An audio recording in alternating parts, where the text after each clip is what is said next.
new look today. Welcome, Sudhir. I had trouble recognizing you. Hi, And of Kaveri. course, our guest today is Veer Das, who has kept us all entertained as if we didn't have enough of politics to do that. Yeah. But he's kept us all entertained through the lockdown. It's been a tough time, but he's also got a very interesting way of entertaining himself as well. I think he's crowdsourced some of his humor, and the result is quite an entertaining lockdown video which he's done. Which is also for charity, which is what he's going to tell us briefly about today. Before we ask him a whole lot of other questions, including for me, I definitely want to know, when is Magic Motor In happening?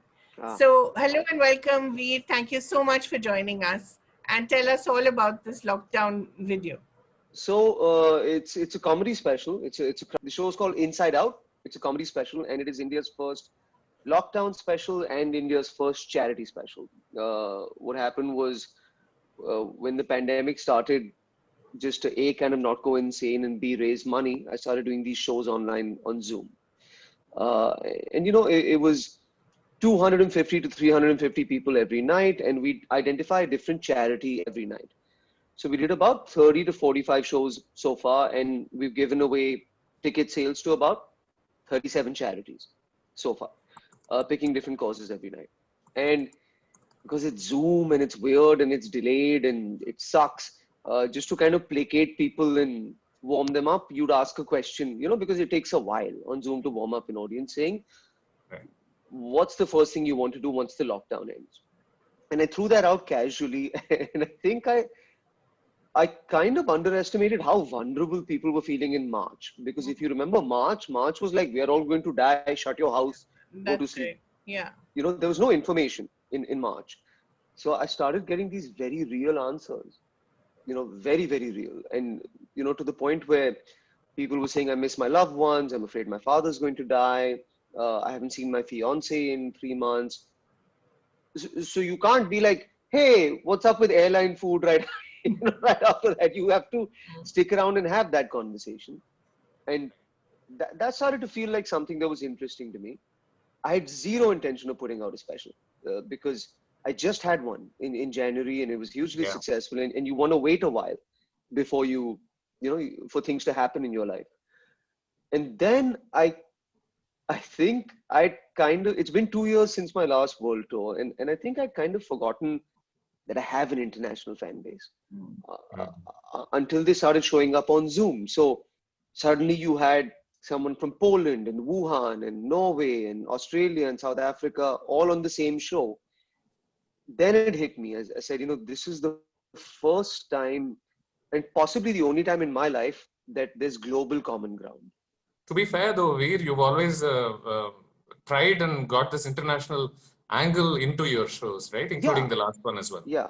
But I've never witnessed a moment in time where the entire world is going through the exact same thing at the exact same time. I can only think of World War II and then this, you know, global common ground. So I was like, I have to capture it.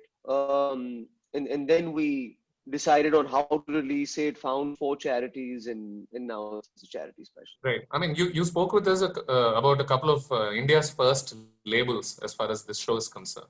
And I want to ask you this. I noticed that almost a lot of stand-up comedians seem to be using different varieties of this India's first label in recent years, for sure. I mean, I know there was one India's first musical stand-up. I know there was one lockdown stand-up. I mean, how important are these? How important is it to be India's first something? I mean, does it add to your content? I think so. I mean, I'm not going to lie. I do take some pride in the fact that, in the middle of a lockdown, I shot a comedy special, you know, and, you know, I think that is an accomplishment, not just for myself, but how my art form adapts to a pandemic. So I think that's an important thing.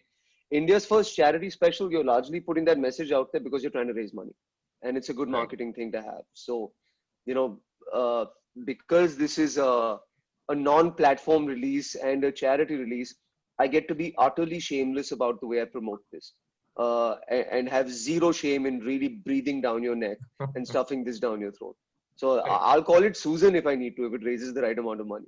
You know? Hey, so I saw in a couple of interviews, you playing down the number of views the show is getting and saying that the more important thing is how much money you're able to raise. Yeah. Have you been happy about what you've done so far? Yeah, we're certainly not done yet. We're looking forward to huge weekend numbers now. But the only way I know how to, it's very daunting to release a special not on Netflix. I'm going to be very honest with you because Yeah. tech-wise, that's a mess to figure out. I mean, I assumed it was going to be there, and I opened Netflix and I was looking for it initially when I knew that you'd done it. I should, by the way, give a shout out to Netflix because Netflix, I'm a Netflix guy. That's the home for my stand-up, and they wanted this.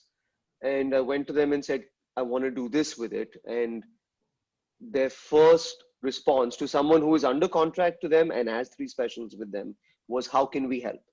So, Netflix is now pushing this on their Insta and their Twitter and, using Netflix radio in the US. So they've been amazing at this. But yeah, we launched at 7:30 p.m. on a Friday. Website went down at 7:37.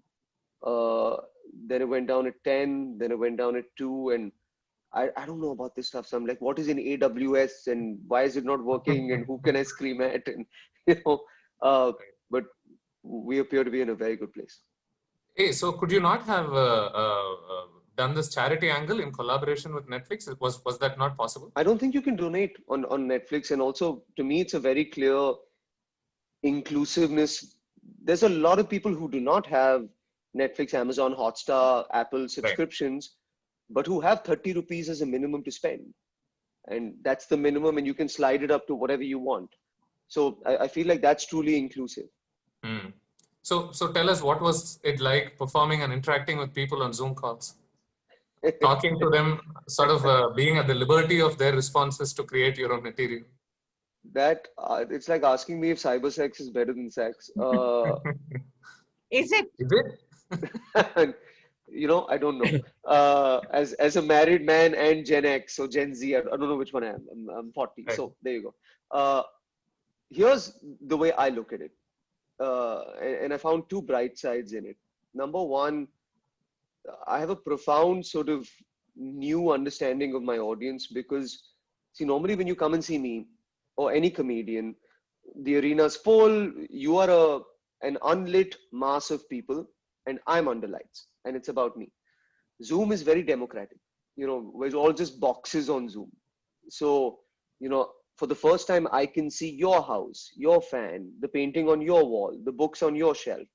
So it's a glimpse into your audience's lives that you previously for a decade have taken for granted. So I think that's been extremely useful, to not take them for granted anymore. I was telling them on the show that I feel like I've been performing for you for a decade, but it's like we just met for the first time. And secondly, to give up control completely, which for me is very tough to do. Fortunately or unfortunately, I've had to self-write, self-produce, self-create a lot of the things I've been in. And so you kind of get used to having the wheel when you do a lot of self stuff. It's about you, essentially. Huh? Essentially, it's been about you, right? I mean, stand-up comedy is usually about the stand-up comedian. Yeah, absolutely. But also I get to pick the content, curate the content. You put the project together. Yeah. So here to just say, I have to find a way to put myself in a good frame of mind by 7:30 p.m., get online, and you will tell me what the show is kind of a metaphor for the pandemic also, which is, I'm not in charge. A prime minister and Oxford and Israel will tell me when I can have a career again. It's giving up control. Did you have over-eager people who tried to make the show their own? No, not so much. I think they're also very visible to other people. 250 people on a Zoom call. You behave because you're not. Firstly, Zoom is all work, so they were a little uncomfortable to begin with, being on a Zoom call with a comic. And B, they recognize that 200 other people can see them. So yeah. So how similar was it to being on an Arnab Goswami show? I've never been on an Arnab Goswami show. Oh, you missed the experience of a lifetime. Well, I mean, if I wanted to recreate that experience, I'd just mute myself, and then do the entire show. Let somebody else talk. But more to the point, were you surprised by some of the things that people said to you? Were you stunned, surprised? What were some of those moments? I want please to add tell. on to that question. Sure. Just one thing. Because you did 30 shows and this is a compilation of all that content. At any point, did you, I mean, adding on to what she said, were you surprised by the sort of responses you were getting? Did you underestimate maybe the variety you would have? Yeah, but I think more at a emotional level. See, crowd work for a regular comic is battle. No, Hmm. it's somebody said something and you have to take them down and you have to be mean instantly. Yeah. This was not that at all. So it's very different and it catches you off guard. Three or four of them. One, uh, a guy in Singapore who wants to have dinner with his daughters, and he hasn't seen them in 6 months, and he he literally told his wife was going to fly with him to Singapore because they were going to move there, and he's like, "Mujhko 2 हफ्ता दो, मैं थोड़ा setup करता हूँ." And his wife was very mad at him that he went 2 weeks early. Then the lockdown happened and the pandemic Yeah. hit. So his wife has been pissed at him for 6 months now, basically, because of what has Good luck to happened. him. Um, my But you favorite can't moment of the be mean special. to him. You can't be mean to him. Like, Exactly. my favorite moment Yeah. of the special is there's a boy in Udupi. And how it worked was I'd go, what's the first thing you want to do once the lockdown ends? Don't think, yell it out. And you'd get 200 people yelling it out. And this kid goes, have ice cream.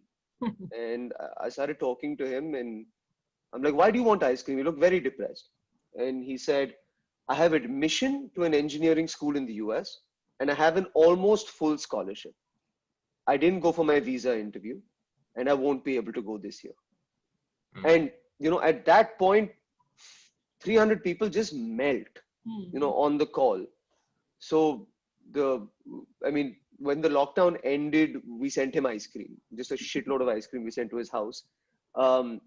What's nice about this show is I was able to catch up with about 45 of the people and see if they accomplished their dreams. Oh, okay. So they sent us photos for the end credits. So there was a couple who had a baby in the lockdown and their big dream was we want to take our baby outside in the sunlight.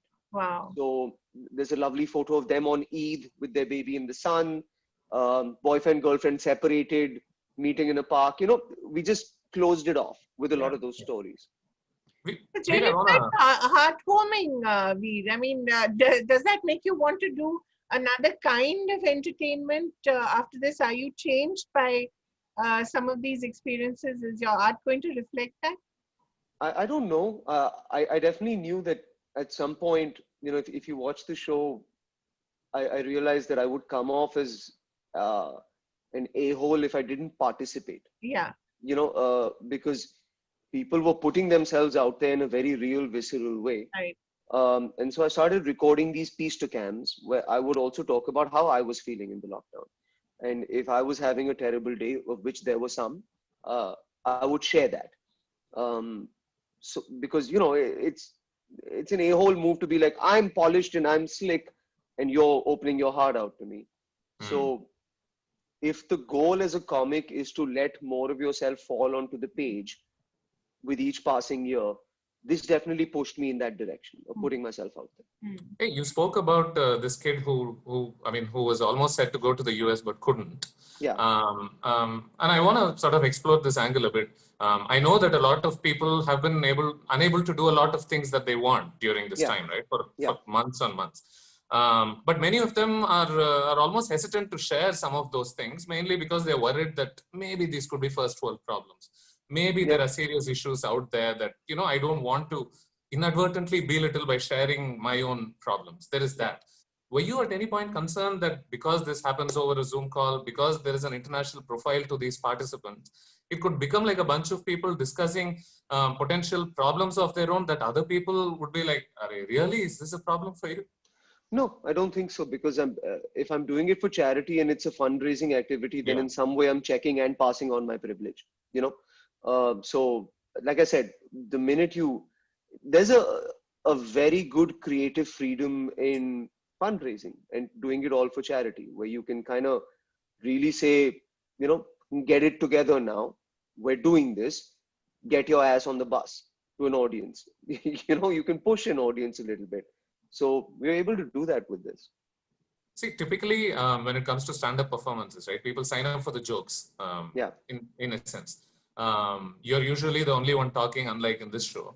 Yeah. Was there lesser pressure on you to be funny in this No, it's show? more pressure, much more pressure, because because usually if I put a special up, that special has done 86, 87 performances. It's done a world tour. I've edited, there's economy of words, there's all of that. This is just loose and unpolished, completely unpolished. And it's the first take. It's the first time with that joke. So I'm not even writing for this. So that's a huge amount of pressure, you know. So, I wanted to take you back a bit to how this lockdown has been for you. It's also been very creatively very fulfilling. You've had Hasmukh come out, you've had this come out. Just before this, you were in that, in the pilot that was sneaked into Fresh Off the Boat. So there's a lot going on. Talk a little about the Magic Motor Inn. Is it happening? It looks very interesting. And it sort of seems to be covering some of the area that Never Have I Ever did, but in a different way. Talk a little about that. Well, it's the television in the US is going through what we're going through right now. So everything's kind of up in the air. It's anybody's guess. I know that there's excitement around it. It's what I liked about what Fresh Off the Boat did was it took a very known construct, but was able to infuse some modern tone into a very known construct. If you look at Fresh Off the Boat, it is kind of stereotypical in its, characterization, etc., etc. But the tone of comedy is very modern and very quick and kind of edgy, etc. And we were able to do that with this as well. That's what I found most exciting about it. Is okay, it's a very recognizable Indian construct, motel, kid, yevo, etc. But there's fun to be had here. And everyone's slightly quirky. I mean, they're not like your daughter's quirky. She has this Mandy Moore fixation. You also have various fixations. But, is that being developed? Is that happening? What's the... We don't know. I'll be honest. The minute I have a good relationship with ABC. This is my second thing with them. You did Whiskey Cavalier. I did Whiskey Cavalier as well. So there's definite excitement for either this or something else to be a vehicle that I'm in. I think you'll see me in a US TV show in the next sort of 12 to 16 months. I wanted to quickly develop on that and talk a little about the Delhi Belly sort of alumni. There's Poorna, who's in Never Have I Ever. There's Kim, who I saw in Killing Eve. Is it fun to see them pop up? I think so. It's, globally. Yeah, and also for the American market, there's not many of us that are actively working in the American market, right? So a lot of Indian talent will pop in and do a project, but there's maybe 15, 20 of us that are spending some time there, spending maybe 3, 4, 5 months a year and actively have gigs there. Poorna is one of those people. She's been killing it. And you kind of knew she would because of Delhi Belly as well. She was just fantastic in that movie. So yeah, I've met Poorna maybe twice or thrice in LA with agents, and I'm just proud. So, right. Yeah. So Sudhir? Can I drag you back into the stand-up comedy area? Yeah. Kaveri, if you have another question or two, then. In the sit-down comedy area, isn't that the new genre? Yeah, in the pantless comedy area is what we should call it, guys. Right. Listen, I mean, you spoke about how this show is mainly, built on crowd work, right? Speaking with some comedians, they tell me that you're either good at crowd work or you're not, right? What about you? Was this something that you were always good at? Did you get better at it? Do you see an evolution in how you responded to, instinctive things that the crowd says? There is the crowd work comedian, the crowd work comedian. I'm not that guy. I'm very clearly not that guy. So this couldn't be more of a departure for me. Crowd work comedian is very edgy, very rude. It's a balls to the wall battle of an evening. I'm most definitely not that guy. And I don't think I'm going to get back to a comedy club and have these vulnerable conversations with people either. So I don't, this is just one of those things that happened once in my life, but I don't think it's, an artistic journey for me. Were there revelations about yourself as a comedian in these interactions? No, it was about them. I'll be very honest. It was about just putting them front and center and getting their money for charity. Very unabashedly, I can say that. I wonder how you choose your charities. Sorry, I was just curious about that because they're very interesting. I'm hedging my bets. Basically, it's dogs, kids, doctors, and old people. So if you hate dogs and you like kids, or you like kids and you hate old people, and everybody loves doctors, do your thing. I can tell you what has been very pleasantly surprising. When you go to my website, you're able to choose where your money goes. So which charity you like and how much you this thing.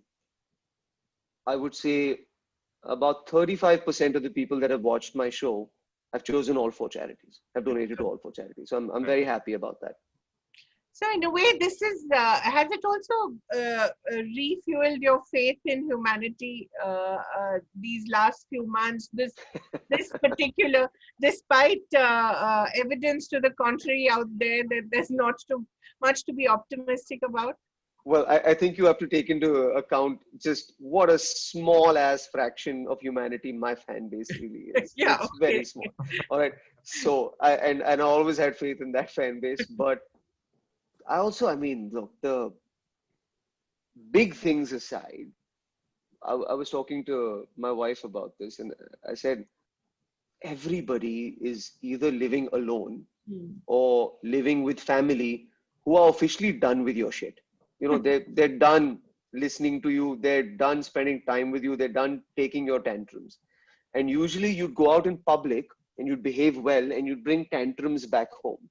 But now you're home. So you're throwing your tantrums in public on social media. And that's basically collectively, I think, what is happening. That's lovely. That's actually quite a fascinating way to look at what's happening around you. Yeah. We're cranky and we're all scared. Yeah. Sabka pehla pandemic hai and we're all scared to death. Yeah. You know, and like, there's no room for tantrums in my house. I'm guessing most other houses are the same way. So you're just angry on Twitter. Who knew that the level of the amount of tantrums we see on social media could increase, right? Right. Yeah. But, you know, it's the one bright side for me. I think I wrote a joke about it. So I've traveled 6 months a year for 13 years, you know. It's like being a circus giraffe who has been thrown out of the circus and now you're just a giraffe. You know, and you have to relearn how to be a normal giraffe. And that's been interesting. Why a giraffe of all animals? I think it's probably short man complex. That's my subconscious. I want to be, my spirit animal is tall. Maybe that's it. But we quickly, I also want to bring up what's been happening around us in the film industry, because it's no longer just about the film industry. There's, you know, when you talk about tantrums in public, there's madness and paranoia on a very, very large scale.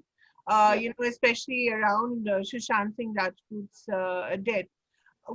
How do you explain that? Because sometimes I feel comedians are the best political analysts we have around.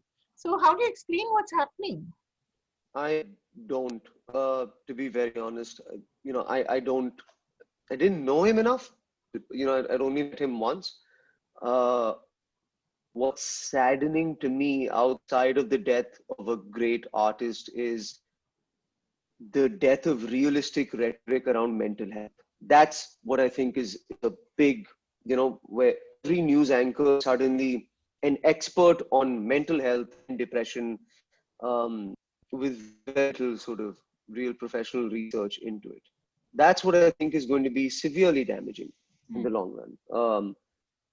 And I doubt if, you know, you have to show more respect than by show to the family. And if you are fighting for that cause, the family's cause, more power to you, etc. If you really are fighting for the family's cause. But if you're fighting for ratings, then you know, go to hell and shame. Right. I mean, since we are having some pretty solemn conversations now, I want to ask you, I mean, how you respond to this whole freedom of expression conversation that's going on. I mean, I know that you've got some. Feel like it's a conversation. Because I mean, I want to believe that. I feel like it's a monologue. I don't think it's a dialogue, I'll be honest. Right. Here's how I look at it. So, right? So listen, I just want to ask you, because you're in the career of making jokes. Do you now, are we now at a point where, you know, comics are looking at certain topics of humor and thinking, you know what, it's not worth the trouble? To each his own. I can only tell you what I feel. Right. In that week that it happened, there was about 8 of us that were getting threats, myself included, for about 9-day period, and all of us responded to it differently. And how we responded to it was by virtue of our privilege, our stature, what our wherewithal is. Can we have and so zero judgment on anybody else's response. Just do what's good for you. Understood. I will say 2 things. Number one, I draw a line between trolling and threatening. So if you're threatening somebody's safety, if you're showing up and vandalizing a club, all of those things are wrong. One of the death threats that I got, even I tagged the cybercrime branch and posted it on Insta and exposed that person, etc. Because it felt like a legitimate threat that he might, because I'd been, my address was leaked, and that whole thing had happened, right? That's a legitimate thing. Beyond that, I take the freedom of saying whatever I want to about whoever I want. I don't self-censor. So I have to, in all good faith, grant that same freedom to my audience. And if it be a more abusive way of responding, fair enough, I kind of have to ignore that. The larger point of all of this is still to live to joke another day, no? That's largely it. So if you're apologizing, if you're retracting tweets, if you're explaining tweets, if you're doubling down, it is so you can do more jokes. We have to keep doing jokes until people understand these are jokes. That's the only way. So all of us were in touch with each other in that 1 week. And pretty much the whole consensus was we had a shitty 8 days, but we all now have a really good 5 minutes about those 8 days. Right. And that's the way to look at it. Does it almost seem like a waste of time when you're dealing with the repercussions so much that, that far outweighs the time that you probably spent on the joke itself? Man, I'm at a place where I can. Right. I've had 14 legal notices in a high court hearing this year. 14? Joke. 14 legal notices in a high court hearing. Hmm. From For India to Hasmukh to recently. So, but touch wood, I have lawyers. I can afford it. And those things can happen.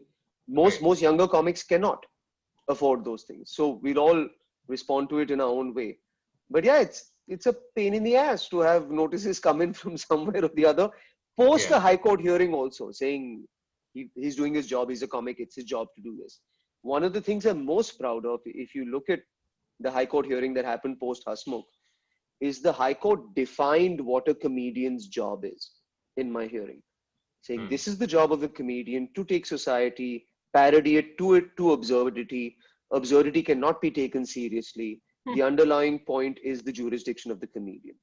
So what I'm happy about is that hearing will now be referenced in future comedians' hearings when that happens. That can be. While you have, of course, the means to fight these cases and not let it affect the quality of your humor. Yeah. We spoke about a lot of upcoming comedians who probably, do you suppose there's a course correction happening there, where all these blooming comedians are thinking it's not worth the trouble, so let me operate in safe zones? Do you worry that it may become a habit and a culture over time? From my interactions with them, and we're all in touch with each other, I don't think that's the case. Right. I think we're pretty brave. I think we have each other's back. Right. I think if a comedian was to reach out to me or to anyone and say, I need a lawyer, I very much doubt any of us would not help that person. So I do think that's there. But apologize, just don't mean it is the other way to, I'd be more worried if you mean the apology. I don't care if you apologize every day. Sorry bol do yaar, kya jata hai sorry bolne mein? Bura laga, sorry. I'm writing 5 more jokes. That's the point. But what is it that has offended them? Can you explain the variety of things that have offended them? No, India's a giant joint family at dinner, no? So you can't explain why Chacha doesn't like the bhindi and auntie doesn't like what, the nephew is wearing. That's India. Yeah. There's too many of us. You don't face the same thing when you're working abroad, or do you? I think the people say Indians don't have a sense of humor. I think that's a huge fallacy. I think we have a gigantic sense of humor. The protocol around our sense of humor is needing to evolve a little bit. So wahan par in the US, if I do a joke that is offensive, and I do, you get called out. You know, you get badly reviewed, you get tweeted about, you're definitely, and in all fairness, you deserve that. But they ain't showing up to your house. That's a little far-fetched over there. So by protocol, you mean the access to the star here is far more unregulated, or is it a lot more than just that? Maybe not your access to the star, maybe your access to power is a little bit larger here than it is your access to clout. You know, I think it was 8 years ago, I was doing a show in Siri Fort in Delhi, and it's the strangest story because I did a joke about President Kalam, and in the middle of my show, policemen started showing up, and there were 40 policemen between the control room and the wings, etc. Because some guy who had come and spoken to me in the interval had said, "You cannot talk about the president," and I said, "I'm happy to take your feedback on the joke, but you cannot tell me what I can and cannot say." So he called the cops. Cop sat down and said, "Acha, joke batao, kya tha joke?" Wow, you're performing the cops. So I told the cop the joke. He's like, "Ye to bada acha joke hai." And then it was sorted. And President Kalam was told about that joke and thought it was a good joke.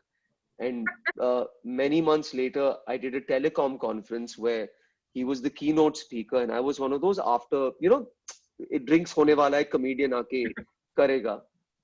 10 minutes after Dr. Kalam closed, he stayed for my routine. And he laughed throughout the entire thing. The man had a great sense of humor. So the problem is not that that I punched up to power. The problem is not doing the joke. The problem is an uncle with 7 degrees of separation to power in Delhi who made a call. That's the problem. Has the idea of the comedian in India changed as well from this after dinner, afterthought, to someone who actually should and can be taken more seriously? Absolutely, yeah. I mean, it would be very disingenuous for me to have made all this money and saying, no, we're still not there. We definitely are. Areas for improvement are for female comedians. Areas of improvement are for access for new comics, etc. I'd love to see more of modern, relevant stand-up comedy on TV. On Indian TV, have that wide an audience. But no, things are good. But why don't we have that culture of, I mean, late night comics that you do have in the US? It's so sort of established there. We've not been able to do that here. I'm the wrong guy to ask about that. It has to be in Hindi. That's the large game. No, that's the big game in India. My audience is extremely niche in India for stand-up. So if somebody's going to do it, it has to be like Kapil did it, you know, for a big Hindi audience. That's when it'll work. You don't feel tempted to go Hindi? No, I only play bad Hindi comedians like us. That's the only. So if I'm playing a Hindi comedian, I'll be a terrible Hindi comedian, which I actually am, because there are fantastic Hindi comedians in India. So yeah. I understand that the show sort of began with you asking people what they can't wait to do, you know, the moment the lockdown gets over. What about you? What would you say there are 3 things that you'd like to do after the lockdown ends? I like to surf, and I discovered it very late in life. So about 5 years ago, I discovered surfing in the south, in a small town called Kodibengre. And so I'd love to go there. Where's that? It's near Manipal. Oh. Right. So it's a lovely, it's like a fishing town, and you have to stay in a holistic hospital because there's no, you know, like real hotel. They might have come up now, and I go and surf for, you know, 5-6 hours a day. So I'd love to do that. I really want to do a show face to face with people. So I would love to do that. And I want to go see my family, etc. But I've now planned to go see my family. So that's happening. So I'm excited about that. So yeah. Right. And what other work do you intend to do? You intend to go back, pick up from where the ABC thing has left you, or what are your plans? Or planning another comedy special? I haven't worn underwear in 5 months. So right now your guess is as good as mine. Too much information. Look, before the pandemic happened, I had a 37 country world tour planned with a brand new show. 37 countries. Wow. 37 countries. So at some point I'd love to do that. I'll do a rom-com, I think, January or February. In And then India? in India. And then my company, Weird Ass, is producing 3 shows for different platforms. I'm in one of them and I'm creative director on 2 of them, and then other people are in them. So that'll be this year, I think, largely. So you've done a lot of writing as well? Yeah, for sure. Yeah. We've got sort of a nice Delhi Belly Zone, younger caper sort of a thing. We've got a sitcom, like a Parks and Rec, office kind of a sitcom. And then something I'm in, which is very kind of sweet and innocent. So, yeah. We've not had a good rom-com in India, I think, or the West for a long time. That whole genre seems to have sort of died out. Why is that? I think it's coming back though. I think the Big Some of Sick the Netflix. started off something, Yeah. Always Be My Maybe, Yeah. etc. And then every, at least Hindi film industry movie is 30% rom-com, 40% rom-com. Then people die, then something happens, but thoda rom-com hai usme. Yeah. Right. Yeah. Sudhir, any last question before we let Veer go? Sure, yeah. I mean, I would ask him, I mean, hypothetically speaking, I would love for the virus to end, of course, realistically. Yeah. But hypothetically speaking, in case it doesn't, and in case you had to perform all your comedy forever only on Zoom calls, is that something you see yourself doing? I don't know. I'll be honest. The reason I started doing these shows for charity is because my wife and I looked around and looked at our lockdown circumstances and said, okay, we have to do something. We're just, we've had too good a 5 years to not do something in this moment. And as long as, and that has given me purpose in life through the lockdown as well. So I definitely think I would need that. I would need that goal. It's, people forget that it's actually not the comedian doing something for the audience. That's the big perception, is I made you feel better. The reality is you made me feel better. 1,000 people, comedians are very dark, very brooding people.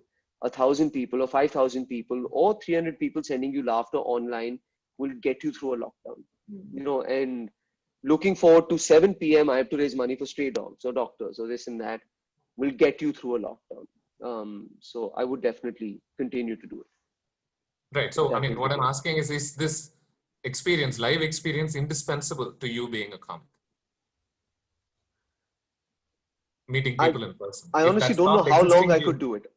As long as I felt that, I think the purpose of doing comedy is integral to me. If you were like, we're living in space now and everybody's in bunkers and you can't go outside, yeah, I'd adapt, because I built this muscle over 13 years. Before this pandemic happened, I felt like the best version of a comic I'd ever felt in over a decade. I was ready to go and kill the world, and then this happened. And so a lot of this was also, I'm not getting rusty, God damn it, I'm going to flex my muscle every single day. And now I feel like a better artist for having given up a little bit of control and learned. So why would I give that up? I've worked so hard to build it over this time, So no, we're drug addicts here. We really are. That laughter is a drug. So if you can't get it intravenously, you'll pop a pill. So much like if you can't get it live, you'll do it on Zoom. But I will say this: the minute you can figure out how to safely do this scientifically, I think you will see a live event boom that is going to shock everyone.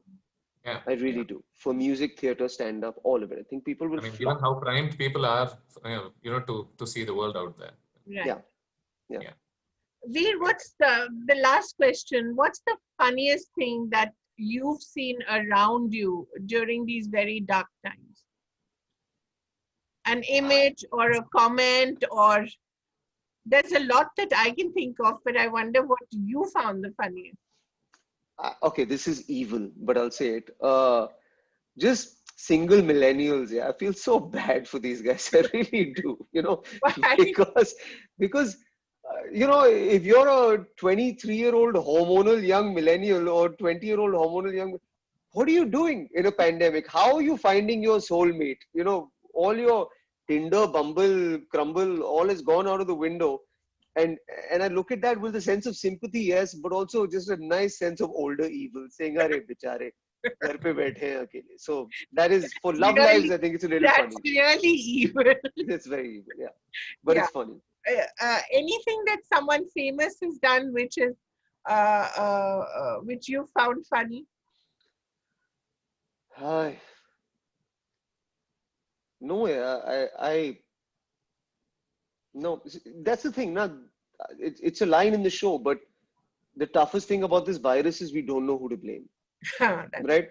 And we're not used to not having, you know, someone to blame. You've said that. We I think a can't lot blame of people, Pakistan. including Yeah. I think a lot of people, including the American Prime Minister, don't have that problem. I think Right? They don't. Yeah, he doesn't have that problem. American President. I'm sorry. But he has, I think, much larger problems today and in the next few weeks. We'll Yes. see. So How can we not get you to comment on Kamala Harris before you go? You have to, no, as sort of a part American, kind of visiting American, shall we say? listen, I don't think of her as a vice president. I think of her as a future president. I really do. I Yeah. think she has it in her until AOC grows up. You know, I think she can do it. So I'm hoping they come through, and I'm hoping if they come through, Biden gives her enough, you know, power, clout, things to do so that he can groom her to be a president over there. 'Cause I think it can happen. And of course, we'll make her cook it, dosas and idlis every single day. Dev Patel is out. She's our she's our new foreign claiming. She's our new Dev Patel. Absolutely. Yeah. Thank you so much, Veer. It Right. was such a delight. Sudhir, thank you so much, and Thank you. hope to see you soon again. Thank you. Cheers, guys. Thanks Take for care. the conversation. Bye. Bye.